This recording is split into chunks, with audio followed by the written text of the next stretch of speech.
Hi guys, karon way klase. Atong gamiton ang oras sa pagpanginabuhi adto ta sa bukid. Kay aron makakaunta mang harvest pud ta. Dadon nato ang atong apo or mga anak. So akong dadon ang apo. Okay ni si Sidel Oxterol. Grade 6 na ni siya karon.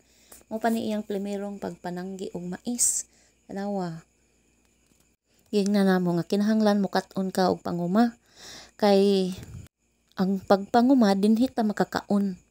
Bahalag makahuman kag eskwela basta dili biyaan ang pagpanguma. Kay ngano di man undang og kaon ang atong baba, di ba? Aron dili na ta mamalit ang atong sweldo, ipalit na naman nato og sudan o gamiton sa uban pa.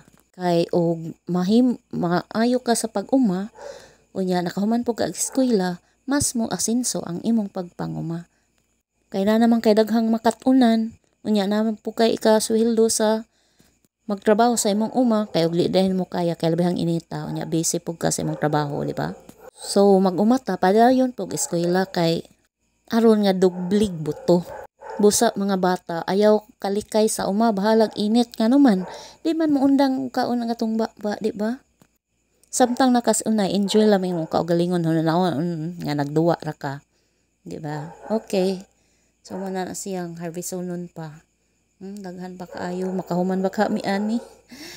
Sige, padayon sa mga bata og na inyong kaumahan uban mo sa iyong papa ug mama kay mo kat-on sad mo kas may kay mas nindot ning bata nga daghang nakat-onan, di ba? Kay ang mag-discard nga tawo mo nay dapat mo asenso. Di kay kalingaw lang tada na suok tuplok-tuplok sa cellphone wa tay mahimo. Ning kutoy sa atong tiyan wa tay madungag kay wa man ta maning kamot. Yung wa tay nahibaw-an na impas tang tanan. So nag-umata, napatay makaon, napatay mabaligya, napatay ma-store para sa maabot. Busa mga mamis atong tudloan ang atong mga bata sa pagbuhat og ngani, labi na gayud sa tanan nga mga mag-uuma, tudloan nato ang atong mga bata. Bisan og dili mga mag-uuma nga mga professional nga nay kabaskan or nay umahan kay naano namanit namin. So thank you for watching. Bye.